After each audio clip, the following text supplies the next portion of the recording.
Yesu yubahwe ibihe byose, Imana ihabwe icyubahiro.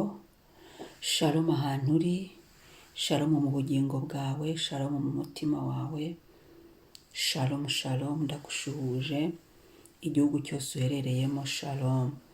Karibu dusenge, zinduka usenge, byuka usenge. Dusome Luka igice cya mbere umurongo wa 23 kugera kwa 25. Haravuga ngo igihe cyo gukora iby'ubutambyi kirangiye, Zakariya arataha. Hashize iminsi umugore we Elizabeth asama inda, amara amezi 5 atajya ahagaragara, akajya yibwira ati mbega ibyo Nyagasani angiriye, ko karangobotse ankiza icyankozaga isoni mu bantu. Haleluya, haleluya, Imana ishimwe. Inkuru ya Zakariya na Elizabeth ni inkuru ishimishije. Muruka ko marayika yabagendereye akababwira ibya Yohana uko bizagenda, ko bazamufata ko Imana igiye kubaha umwana. Bari bamaranye igihe ikigeragezo cy'ubugumba. Yewe mwababyeyi mwe, ikigeragezo cy'ubugumba ntawe nkifuriza. Ushaka kugira ubugumba mu ikofi, ushaka kugira ubugumba mu mutwe, ukaba ingumba y'ibitekerezo, ushobora kugira ubugumba bw'abantu neza abantu bakagucikaho ukagumbaha. Umwuka wo kugumbaha wari uri muri uyu muryango.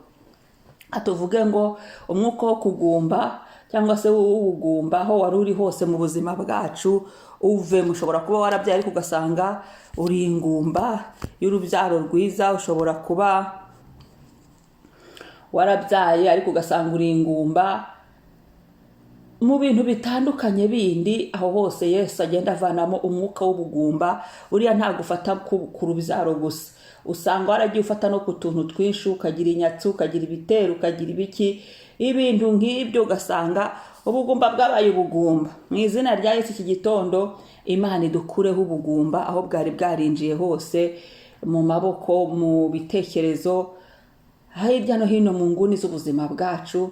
Mwami Yesu atubohore kugumbaha. Imana idukure icyo kintu cyo kugumbaha nk'uko yagikijije Elizabeth. Iyo rero yari Elizabeth, hano ku murongo wa 23 niho rero bavuze ng'icyo gihe ibuzi ko Zakariya yari umutambyi, aba mu nzu y'Imana akora umurimo w'Imana. Nukuri ndakumenyesha ngo ntawakoreye Imana uzakorwa n'isoni. Naho ikigeragezo cyagumba nako cyasakuza cyanuka, ariko humura, Imana yibuka imirimo. Imana yibutse Zakariya, Imana yibuka Elizabeth, iracyari ya Mana. Reka tuvuge ngo Mana, iki gitondo utwibukane neza yawe, utwibukane imbabazi zawe, utwibukane ubuntu bw'igorogota. Haleluya, Imana itwibuke, ni Imana yibuka. Haleluya. Ngo hashize iminsi umugore we Elizabeth ku murongo wa 24 asama inda, amara amezi 5 atajya ahagaragara, akajya yibwira ati mbega ibyo Nyagasani angiriye. Imana igukora igitangaza kigutangaza. Nk'uko Elizabeth nawe yarirebaga akavuga ati ayiwa, haleluya, mbega ibyo Nyagasani angiriye. Yemwe Imana iduki gitangaza. Kwandi twicara tukajya dutangara, Imana yo ntigitangara ahubwo yo iradutangaza ngo koko arangobotse. Reka tubwire Yesu iki gitondo, Mwami ngo utugoboke Mwami, utugoboke aho byari bidutuyobeye, utugoboke aho byari biducanze, utugoboke aho twari tunaniwe, ugoboke ingo zacu, ugoboke urubyaro rwacu, ugoboke imiryango yacu, ugoboke Imana ikugoboke mu buzima bwawe. Imana ikugoboke, Imana ingoboke nanjye iki gitondo. Imana utugoboke aho twari tuburiye inzi, utugoboke bya bindi byabaye iby'igihe kirekire. Mwe turindiriye igihe kirekire, handi turi kubona ko bikomeye, ariko kuri wowe imbere yawe biroroshye kandi nawe ubitegeka. Ngo mbega ibyo Nyagasani angiriye. Nawe yari yatangaye ngo ko karangobotse ankiza icyankozaga isoni mu bantu.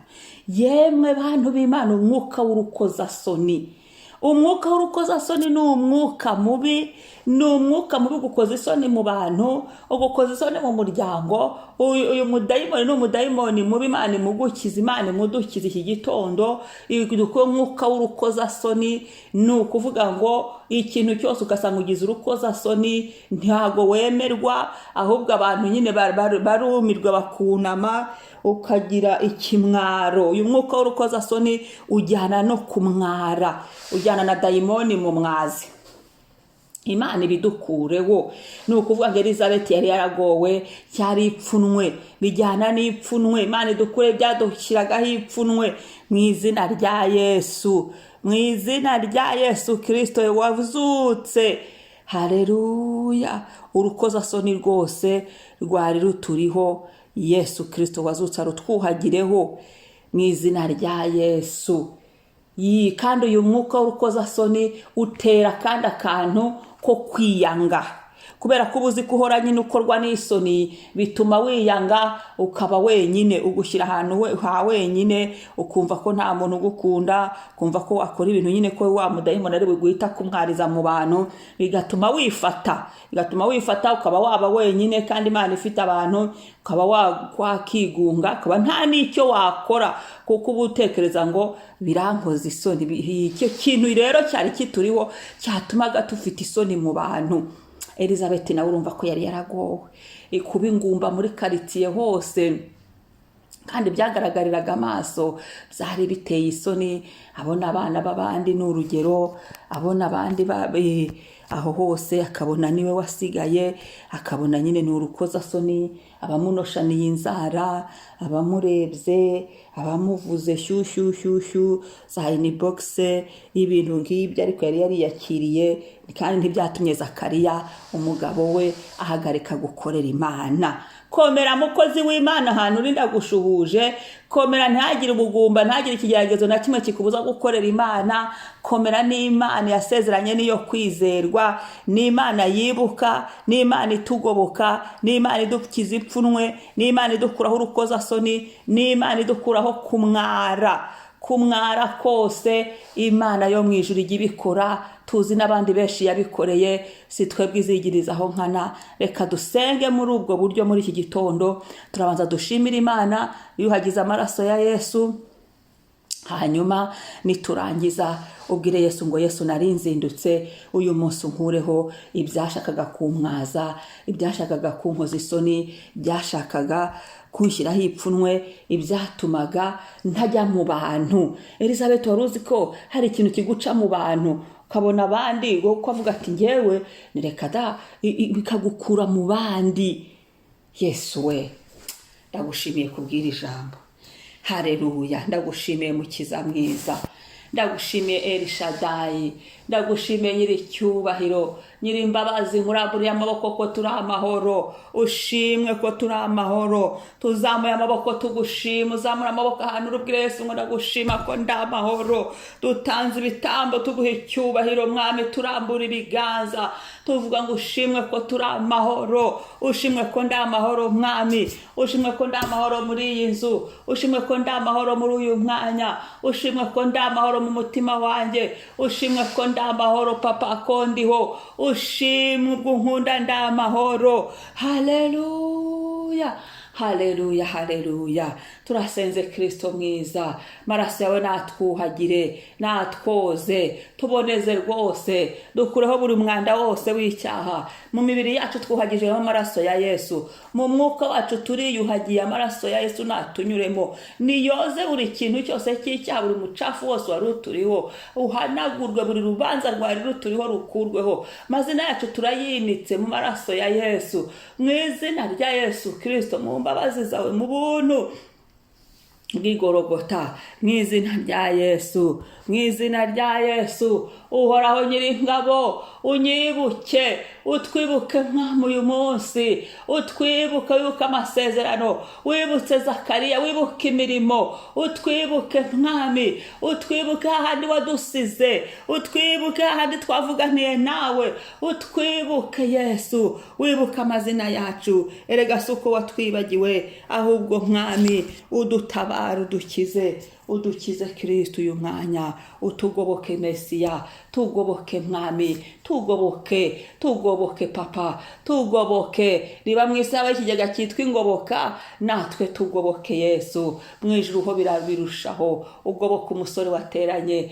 ugoboka umugabo, ugoboka abakobwa, ugoboka abagore, ugoboka abana, ugoboke Yesu. Abo dusengana utugoboke mwami Yesu. Muri gusenga mu gitondo, utugoboke Kristo, udukize ipfunwe. Hari byari bitumye tugira ipfunwe mwami, hari ubugumba bwari buri mu buzima bwacu bwari butumye tugira ipfunwe, hari ukugumba hakwari kwaradufashe. Yesu mwami, tubidukureho. Reka tubyare amasezerano yacu asohore, reka tubyare amasezerano yacu tuyabone, reka tubyare amasezerano yacu tuyinjiremo, reka tubyare amasezerano yacu tuyafate, reka tubyare amasezerano yacu atugereho mu izina rya Yesu Kristo. Uyu mwuka watumaga abantu bagomba, abantu bagira ipfunwe, bidukureho muri buri domene y'ubuzima bwacu bwose. Dukureho urukozasoni, byadukozaga isoni mwami, bidukureho mu izina rya Yesu. Uyu munsi dukureho urukozasoni, buri saha y'uyu munsi dukize gukorwa n'isoni.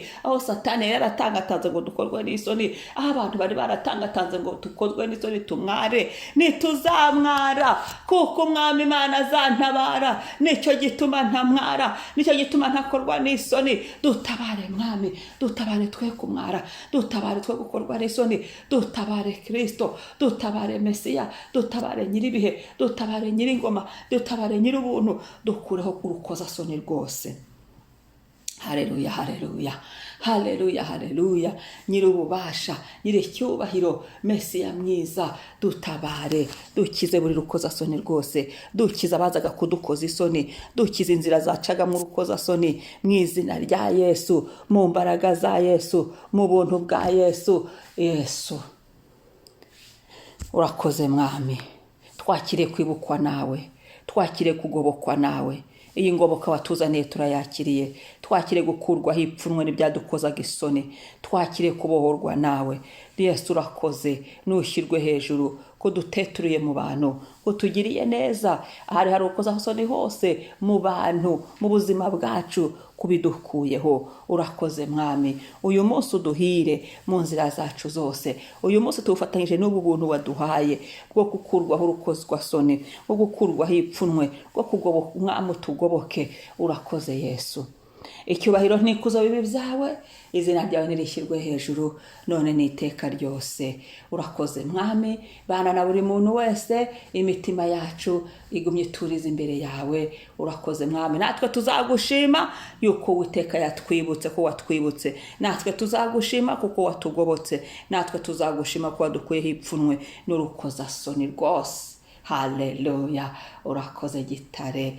Amen, amen. Umunsi mwiza. Shalom, shalom.